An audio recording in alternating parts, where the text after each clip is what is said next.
benar tegas, semangat terbuka, berlandaskan Pancasila. Selamat datang kembali di channel Guru Monetize YouTuber. Hari ini kita akan mempelajari room section, namun dengan topik yang berbeda. Untuk nama Bapak seperti tampil pada layar.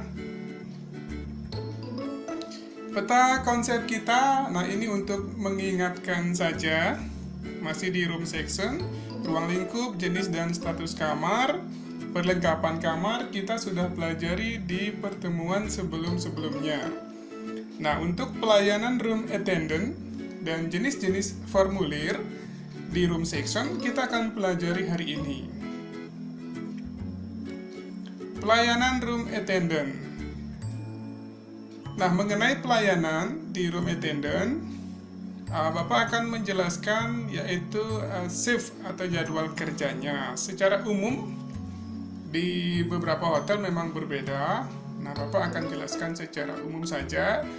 Kalau morning shift itu bisa dimulai pukul 6 sampai jam 2. Biasanya kalau di morning shift itu yang lebih awal datang membersihkan area hotel adalah public area section. Itu bisa dimulai jam 6 sampai jam 2 atau jam 7 sampai jam 3.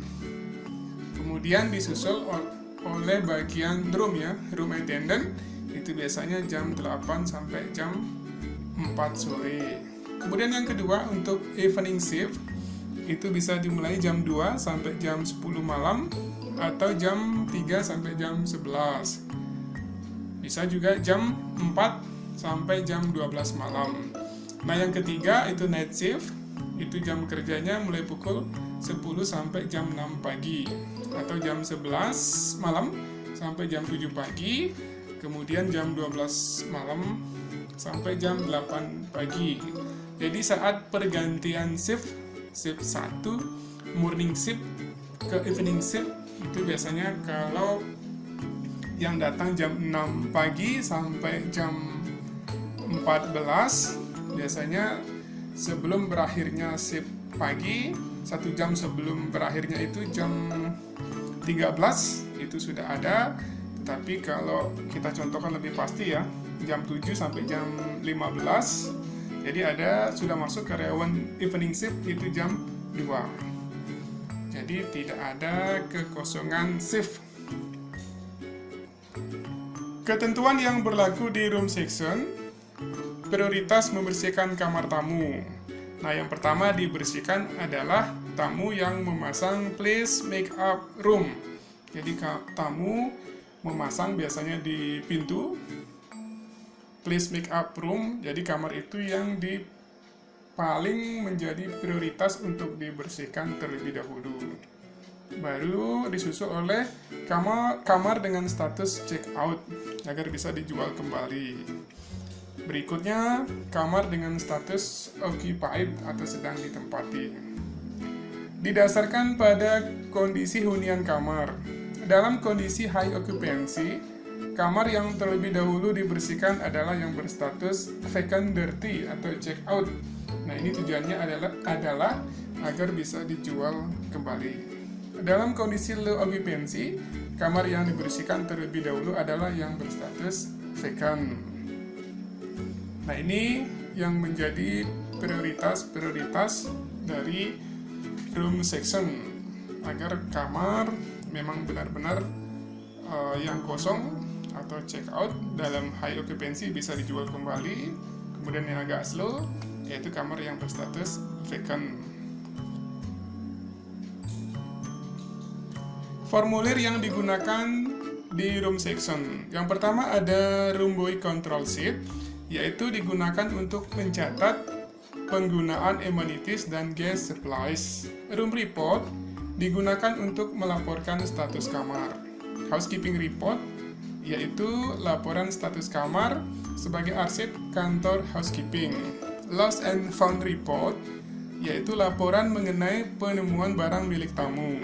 Lost and damage report digunakan untuk mencatat perlengkapan kamar yang hilang di bawah tamu atau dalam kondisi rusak.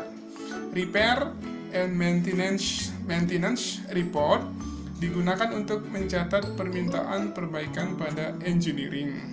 Nah, biasanya dipakai juga WO ya, atau work order. Kemudian inventory report digunakan untuk mencatat perlengkapan tamu maupun bagian HK. Cleaning and gas supplies report digunakan untuk mencatat jumlah pemakaian obat atau alat pembersih. Laundry linen slip, yaitu formulir linen kotor dari semua departemen hotel. Room checklist, yaitu digunakan untuk mencatat data-data kondisi kamar yang diperiksa room attendant. Lost and found book digunakan untuk mencatat barang tamu yang ditemukan di kamar atau area hotel lainnya. Minibar daily sales report, yaitu formulir untuk mencatat laporan semua minuman yang dikonsumsi tamu di kamar. Minibar daily late charge report, yaitu formulir untuk mencatat semua minuman yang dikonsumsi tetapi tidak dibayar oleh tamu. Minibar bill, yaitu formulir untuk mencatat jumlah minuman beserta harganya untuk ditagihkan ke tamu. Logbook, yaitu buku catatan mengenai laporan dari shift 1 ke shift berikutnya. Nah, ini adalah contoh formulir yang digunakan di room section. Ini contoh beberapa saja. Untuk lost and found, itu nomornya biasanya dipakai nomor urut ya, dari form lost and found. Kemudian room, di kamar nomor berapa ditemukan barang, date tanggalnya, time jamnya, kemudian description, jenis barang yang ditemukan, found by, ditemukan oleh siapa, kemudian klik atasan. Work order, nah ini jika ada permintaan dari housekeeping kepada engineering untuk perbaikan.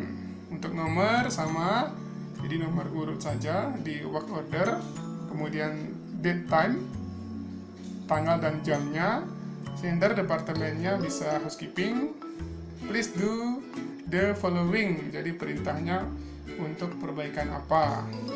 Kemudian signature name complete by, ini ke petugas di engineering saja.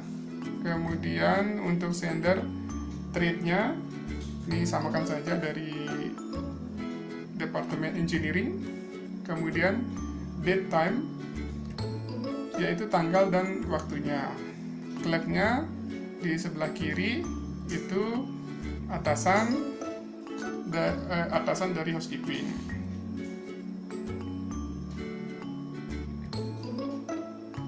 Nah, ini untuk room report, yaitu untuk melaporkan status kamar di floor lantai berapa, date-nya, tanggal, time, room number, nomor kamarnya, statusnya, kemudian personnya, ini bisa diisi nama room attendant. Nah, ini sama di sebelah kanannya.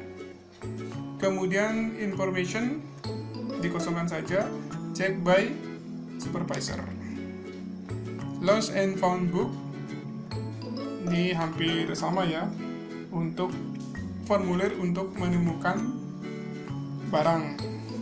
Nomor urut saja, tanggal, description of jenis barangnya, kemudian serial numbernya kalau ada kode-kode tertentu, found by ditemukan oleh siapa, please tempat ditemukan, remarks keterangan boleh dikosongkan, kemudian given back jika sudah diambil oleh tamu, kemudian ditandatangani oleh yang bersangkutan. Di sini clerk petugas, kemudian executive housekeeper, kemudian GM general manager. Nah, di pertemuan keempat, kelima karena digabung di room section, ini adalah latihannya. Jadi nanti anak-anak bisa mengerjakan ini, kemudian nanti akan dikumpul, untuk waktunya akan ditentukan kemudian.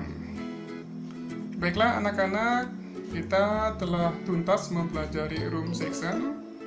Semoga bermanfaat. Jika ada pertanyaan, silakan komentar di kolom komentar. Dan jangan lupa like dan subscribe. Terima kasih.